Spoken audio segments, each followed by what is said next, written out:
आपण जेव्हा योग हा शब्द ऐकतो तेव्हा डोळ्यासमोर काय येतं? मला वाटतं बहुतेकदा अवघड आसनं, शरीर वाकवणं, बरोबर ना? पण आज आपण याच्यात थोडं पलीकडे जाणार आहोत, योगाच्या खऱ्या, खोल अर्थाकडे. हे बघा, योग म्हणजे फक्त आसनं नाहीत हे यातून लगेच कळतंय. ही तर एक विशाल परंपरा आहे, एक पूर्ण जीवन जगण्याची पद्धत आहे. यात कर्मयोग आहे, म्हणजे निस्वार्थ सेवेचा मार्ग. भक्तियोग आहे, म्हणजे भक्तीचा मार्ग. आणि ज्ञानयोग आहे, म्हणजे ज्ञानाच्या मार्गाने स्वतःला शोधणं. म्हणजे एक गोष्ट तर नक्की, योग फक्त शरीरापुरता मर्यादित नाही, तर त्याहून खूप खूप खोल आहे.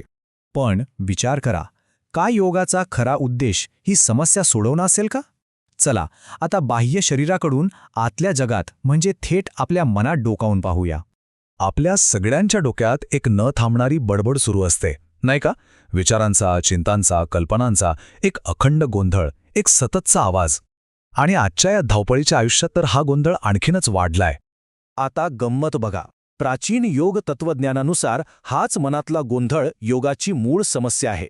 हा फक्त एक अडथळा नाही, तर हीच ती गोष्ट आहे ज्यावर योगाला उपाय शोधायचा आहे.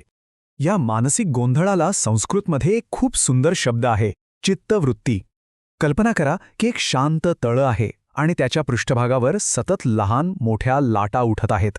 आपलं मन अगदी तसंच आहे, सतत विचारांच्या आणि भावनांच्या लाटांनी डळमळीत. आणि योगसूत्र काय म्हणतं माहीत आहे? आपली प्रत्येक मानसिक अवस्था, मग ती चांगली असो किंवा वाईट, ती एक प्रकारची वृत्ती आहे, म्हणजे मनावरची एक लहरच. अगदी बरोबर. ज्ञान, चुकीचं ज्ञान, कल्पना, आठवणी, सगळं काही या लहरींचाच खेळ आहे. मग या समस्येवर उपाय काय?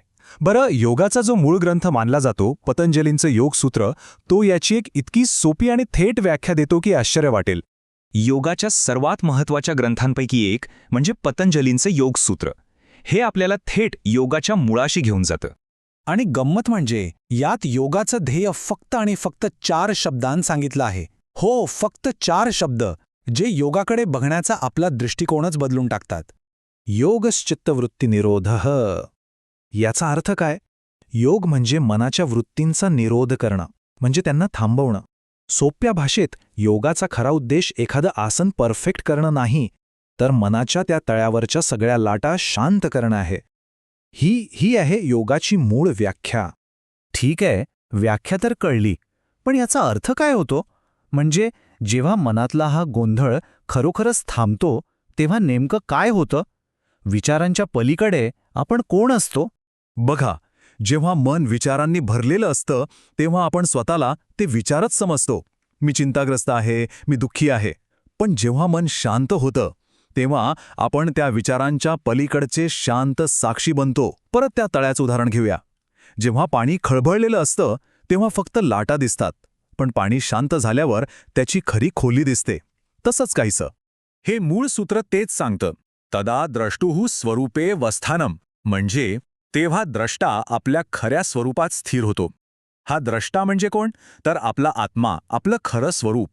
या विचारांच्या आणि भावनांच्या गोंधळाच्या खाली एक शांत मूळ अस्तित्व आहे. प्रश्न येतो की मनाला शांत करायचं कसं? यासाठी योग तत्वज्ञान 2 मुख्य गोष्टी सांगतं, आणि या दोन्ही गोष्टी एकत्रच कराव्या लागतात. पहिली गोष्ट आहे अभ्यास, म्हणजे स्थिर आणि शांत होण्यासाठी सतत प्रयत्न करत राहणे. आणि दुसरी आहे वैराग्य, म्हणजे आसक्ती आणि द्वेष सोडून देण्याचा सराव. हे अगदी पक्षाच्या 2 पंखांसारखं आहे, नाही का? स्थिरतेच्या आकाशात उडायचं असेल तर दोन्ही पंख सोबतच फडफडावे लागतात. याला अजून सोप्या भाषेत समजून घेऊया. समजा अभ्यास म्हणजे गाडीचा ॲक्सेलरेटर, जो आपल्याला पुढे ढकलतो, तर वैराग्य म्हणजे स्टिअरिंग, जे आपल्याला योग्य दिशेत ठेवतं, इकडे तिकडे भरकटू देत नाही. तर हा सगळा अभ्यास, हे वैराग्य, हा प्रवास आपल्याला कुठे घेऊन जातो? या साधनेचा अंतिम टप्पा काय आहे? हा प्रवास आपल्याला घेऊन जातो एका अवस्थेकडे, जिला म्हणतात कैवल्य. कैवल्य म्हणजे काय? तर अंतिम स्वातंत्र्य किंवा मुक्ती. ही एक अशी अवस्था आहे जिथे द्रष्टा म्हणजे आपला आत्मा या मानसिक आणि भौतिक जगाच्या पसाऱ्यातून वेगळा होऊन स्वतःच्या मूळ शांत स्वभावात स्थिर होतो. हेच या संपूर्ण साधनेचं अंतिम फळ आहे. मी म्हणजे माझे विचार नाही, हे कळणं, हीच ती खोल आणि कायम टिकणारी शांती आहे. आणि याच विचारावर आज आपण थांबूया. विचार करा, जर मन हा एक अडथळा न राहता एक पूर्णपणे स्पष्ट, धारदार साधन बनलं तर काय काय शक्य होऊ शकतं? हे प्राचीन तत्वज्ञान आजच्या काळात किती महत्त्वाचं ठरू शकतं, नाही का?